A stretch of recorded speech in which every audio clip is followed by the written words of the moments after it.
Dinas Koperasi Usaha Mikro Wan Tenaga Kerja Banjarmasin menggelar Banjarmasin Job Fair tahun 2022 dengan menyediakan 1.000 lowongan pekerjaan yang ditawarkan 30 perusahaan selama 3 hari mulai 25 sampai 27 Juli 2022 di halaman Menara Pandang Jalan Pierre Tendean, Banjarmasin Tengah.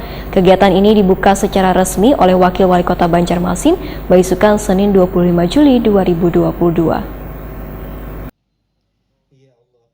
Dinas Koperasi Usaha Mikro Wan Tenaga Kerja Banjarmasin menggelar Banjarmasin Job Fair tahun 2022 selama 3 hari mulai 25 sampai 27 Juli 2022 di halaman Menara Pandang Jalan Pierre Tendean, Banjarmasin Tengah. Kegiatan yang diselenggarakan selama 3 hari ini dibuka secara resmi Wakil Wali Kota Banjarmasin Arifin Nur, Baisukan, Senin 25 Juli 2022. Penguntingan bunga sebagai tanda bahwa acara kita pada hari ini dibuka secara resmi dan kita akan menghitung mundur ya. Oke, dengan hitungan 5, 4, 3, 2, 1.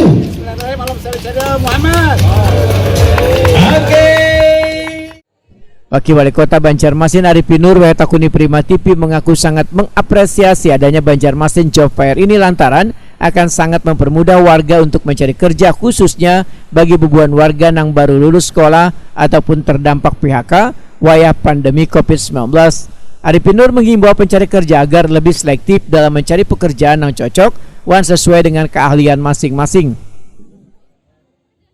Dari ada beberapa perusahaan, ada hotel, ada rumah makan, ada juga kerjasama dengan pihak Jepang, pihak negara-negara lain. Itulah yang dicari tenaga kerja kita, hampir ribuan jumlahnya ya. Mudah-mudahan jadi bisa manfaat bagi kita untuk putra-putri kita yang sudah tamat kuliah dan juga mungkin sudah ingin mencari kerja. Kami silahkan datang ke sini Menara Pandang untuk mencari posisi apa yang dicari sesuai minat. Tadi juga banyak sip, tukang masak, macam-macam lah mencari kerjanya, jadi tidak terbatas kepada yang profesional, tapi tetap mereka juga standarnya ada profesional. Nah, sehingga kita harapkan bagi kawan-kawan mencari kerja, asahlah diri kita agar sebelum mencari kerja kita sudah profesional, atau juga kita diberikan magang ke negara Jepang tadi kan. Nah, mudah-mudahan setelah pulang membangun Banjarmasin secara profesional yang kita harapkan.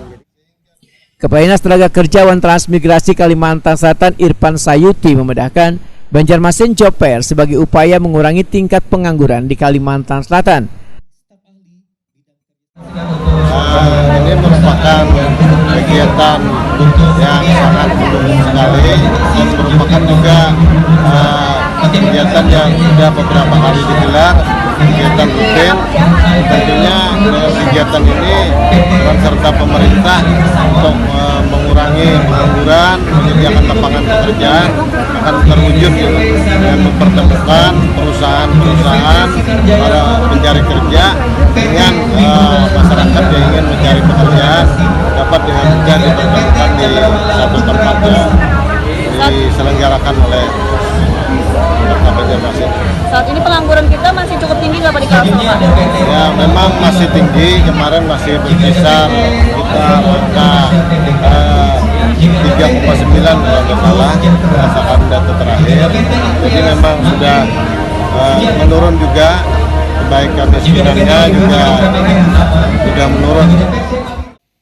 Sementara itu, Kepala Dinas Koperasi Usaha Mikro Wan Tenaga Kerja Banjarmasin Isa Ansari memandahkan melalui Banjarmasin Job Fair, pemerintah mempertemukan antara pencari kerja dengan perusahaan secara langsung sehingga pencari kerja bisa menentukan pilihannya sesuai dengan minat dan bakatnya. Bisa banyak nanti tenaga kerja yang bisa masuk untuk kegiatan Job Fair pada hari ini dan beberapa hari ke depan. Target yang diserap mungkin 1.000 lebih. Mudah-mudahan bisa tercapai 2 hari ke depan atau 3 hari ke depan. Ini merupakan bagian dari awal atau pemicu kita untuk menggerakkan ekonomi masyarakat dalam berkegiatan, khususnya di kegiatan ekonomi yang akan kita laksanakan di beberapa bulan ke depan. Untuk pengangguran Kota Banjarmasin masih cukup tinggi. Berapa, Pak? Sekalsel juga itu hampir 15% lebih dari angka total Kalimantan Selatan. Makanya kami berkomitmen untuk membuka job fair pada hari ini sebagai bagian dari langkah kita membuka bursa tenaga kerja kepada masyarakat. Banjarmasin Job Fair menyediakan 1.000 lowongan pekerjaan yang ditawarkan oleh 30 perusahaan. Selain lowongan kerja, ada pula stand khusus kursus bahasa Jepang. Stand ini bagi pencari kerja yang akan dikirim ke Jepang sehingga akan diberikan kursus khusus dalam beberapa tahun.